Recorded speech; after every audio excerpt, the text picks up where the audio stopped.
bottom three for the first time since August. Delighted, as you can see, to say that Danny Rohl joins us now. Wow, Danny, congratulations. What an afternoon. How big a step is that for you in your journey, hopefully to safety this season? Yeah, at first, yeah, of course, it's a huge step for us, but we know we need 2 more steps. Yeah, this is what I said to my players after the game. Yeah, it was a fantastic game today. Yeah, we did well.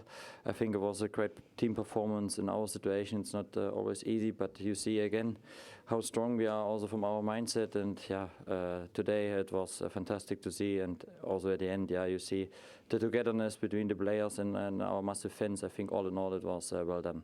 Yeah, very well done. You were bottom with 3 points from 11 games on the day you were appointed. Now you're out of the bottom three for the first time in your tenure. Psychologically, how much of a boost is that for you?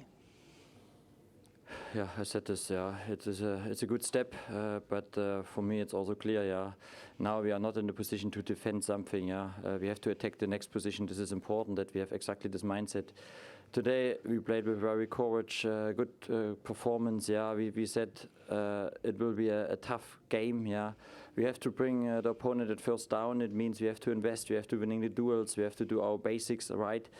And then today we were ruthless. Yeah, we said this. We need this. In the last times, in the last games, we had a good XG and a lot of chances, but we are not ruthless. But today we were ruthless, and I think it was a fantastic performance. Also at the end, yeah, how we fight for every inch on the pitch. This is what I want to see from my team. And you can have as a manager always, yeah, a plan. But on the pitch, my players drive well, and it is great to see. Hi, Danny. David here. I just wanted to ask. I've looked at the last 14 or so fixtures. You went through a really good purple patch, and then the form changed, and then today you see that everyone kept on the same page, and the belief was still there. How did you cope through the good and the bad times to get the lads to still put in a performance like today? Yeah, I always speak about our performance in our journey. Yeah, of course, sometimes the results are not shows not the performance. I think in the last games, when I look back, especially Stoke and also Swansea at home, I think the performance was great, but the outcome was not what we want to do. And today we bring both together. Performance was great and the result, and this is what we want to do. I think in the last 4 games now we took 8 points. Yeah, that means 2 points in average. This is for a team in the bottom of the league not so bad, but this is what we need. Yeah. And today, I think every player comes also from the bench. Yeah, we have to sub 2 players early in the game. That was not easy, but yeah, it was a team performance, and I'm very proud of my team. Danny, hi, it's Gareth. Just a bit on yourself, Danny. I admire how positive you've been, always smiling, always upbeat. I just want to know what's your secret, because you've been through some tough times, but you always seem super positive, and that must inspire the boys. Yeah, I think I'm always the mirror, yeah, for my players. Of course, I think, I'm honest, the last game after Stoke, I was also a little bit disappointed. But this is normal. But for me, it's important that I give them the trust. I lift them up again, and we had a great training week. Yeah, we create energy. I feel it yesterday in the training. Both teams, even the players, they had not the bips for the starting 11. They were ready. Yeah, and this energy we need. You can be disappointed, but I have a slogan to my teams. Yeah, we have no time for disappointment. Yeah, it means also on the pitch sometimes. If you lose the ball, no problem. Do it again. Go in the counter pressing, win the ball back. Yeah, and I think this mindset we need, and I think this positive energy now we have to take for the next week. We know it's the next strong opponent. West Brom, they're doing well in this season.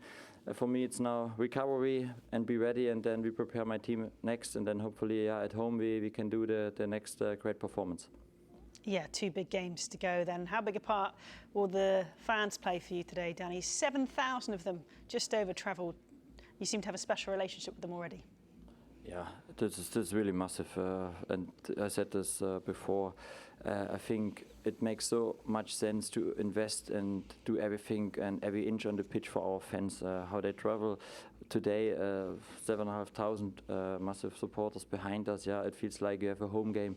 It was fantastic, and they deserve it. Yeah, they always support us in all the up and downs this season, and this is fantastic. And keep going together, and then we can achieve our goals. Well done today, Danny, and thank you for joining us. Thank you so much. All the best. He speaks so impressively as well, doesn't he? And such a young manager doing such a brilliant job. Let's have a look at the goals then that Sheffield Wednesday scored today. OK, they were given a helping hand with a couple of them, arguably, but Josh Windass still had a lot to do with this one, Gareth. So I'll come to you on how Josh Windass executed this rather than focus on Aynsley Pears. I know we've mentioned the keeper at half-time, but do not take anything away from this finish. This is an incredible technique. It's a side foot, but it's a side foot with a bit of fade. Now, if anyone wants to go and try and do this and replicate this in their garden and put fade on it with a side foot, this is a really, really tough skill, and he's executed it to perfection. Such a long way out as well. It's a big garden if you're trying to do that. It's or in the park, or wherever you want to go, but that is a really fantastic goal. And Josh has a habit of this, doesn't he? He only seems to score important or worldy goals, and he put Sheffield Wednesday right on the front foot after 6 minutes. And then it was Marvin Johnson who made it 2-1, David. This was a nice team move, but, you know, such battling to win the ball here. For me, this was the key. That challenge there, and Will said that he was on the floor in a bit of pain. But if you look at the determination there from Marvin, look, he's run the whole length of the pitch, and he doesn't even know if he's going to get the ball. Just have a look here for me. Yeah. For me, Callum Britton, he's thinking about attacking, he's thinking about going forward, and as a defender there, he cannot be the wrong side of you. And it's a brilliant cross, but I'd like to see my defender there sweeping up at that back post, you know. But fair play to Johnson, as Dave says, you know, he's determined, he knows what he wants, and it's a fantastic finish. Yeah, what a run from him from his half. And then, David, I said to you who'd be a keeper. Poor Aynsley Pears, but there's no hiding from it. This is an awful error for the third. Yeah, I'd love to say keepers union and all that, but he's complaining after about the way to pass, which I can understand in terms of if he wanted to do it first time. But if you look, he's got time there. He can take a touch still, and there's no one closing him down. It does take a bit of bobble, but we were just talking. If you watch here, it takes a little bit of a bobble, but when he kicks it now, he's made the mistake, but he can see the ball. Catch it. He can oh my word. Still kick it. He can. It's like he didn't know what to do at that time. So I mean, what's the worst that can happen? That Sheffield Wednesday will get a free kick on the 6-yard box. Yeah. How many of those do we see getting scored? You know, not many. Just catch the ball. You know, OK, you've made a mistake, but he seems to get out of the way and then unsure it. Yeah. Just catch it now.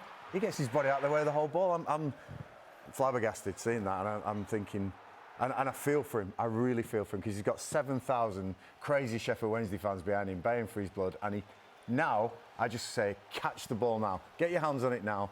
Could even kick it there, but for me, we talked about Beadle with his technical ability with his feet. When it's coming back at a pace like that, if you look there, there's no real pressure on him as such.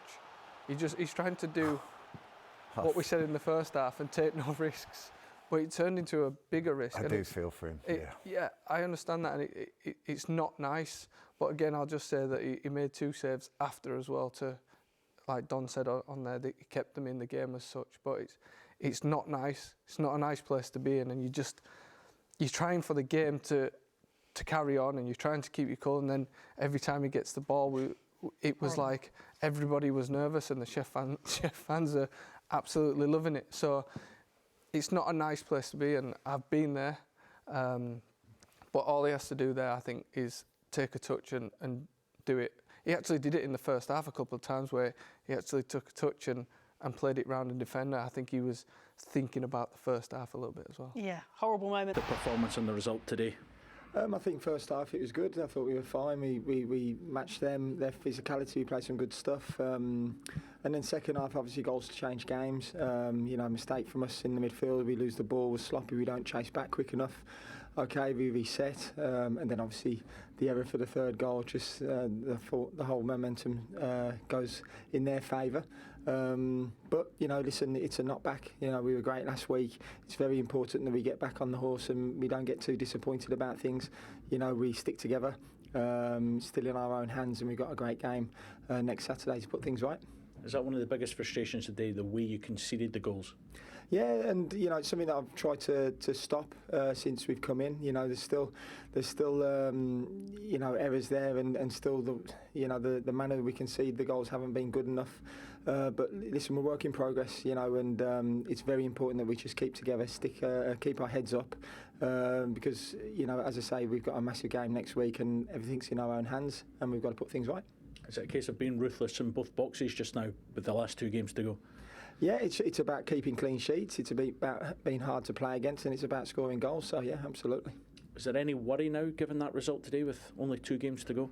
There's been worry since I've come in. You know, the main thing for us is to keep it, to stay in the league, and again, the character and the togetherness the group has showed to do that up to now has been good. It's important. We've had a knockback today. You know, the manner we conceded the goals wasn't good enough, but again, we've got a magnificent opportunity next week to put things right. When confidence is maybe low after a result like that, how do you make sure the mentality is strong going into the last 2 games? Again, the group's got that mentality. We've showed that already. We've had some disappointing results and we bounced back. So, you know, it's important we bounce back again. How is Scott Wharton? Yeah, no, he's had a nasty kick to the leg. He might have, well, we'll have to get that scanned, but he's on crutches at the moment. So, you know, he's not in a good way. Wish him the best and thanks for your time. Thank you. Tough one to take for John Eustace and Blackburn Rovers this afternoon, Gareth. In 10 games against the current bottom 5, they've only picked up 7 points. Rotherham are the only team to have picked up fewer. I mean, you've got to beat those around you for a chance of staying up, haven't you? Yeah, we talked about this earlier, and obviously when you're playing the teams around you, not just not getting anything, but seeing the teams around you, the important teams, picking up things. You know, sometimes when you're playing the top teams and the teams around you are playing the top teams, you get beat and you come in and think, thank goodness they got beat as well. But there's only one winner in that game, and a game like today means a great deal. You know, Sheffield Wednesday come out the relegation, a couple of points now behind Blackburn. Like I say, it's going to be a crazy finish to the championship season, both ends.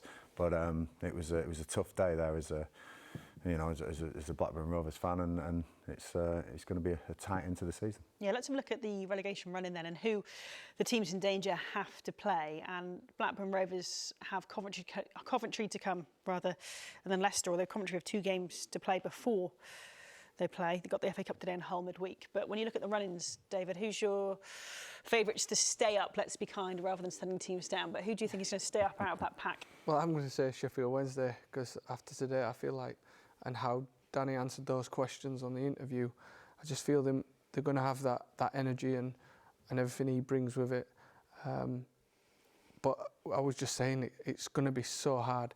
Blackburn's running after they beat Leeds, and I thought that we spoke before that if they get something today, then that could be just about them. But when you've got Coventry and Leicester to come, but then Plymouth have got Millwall and Hull that are going for different reasons.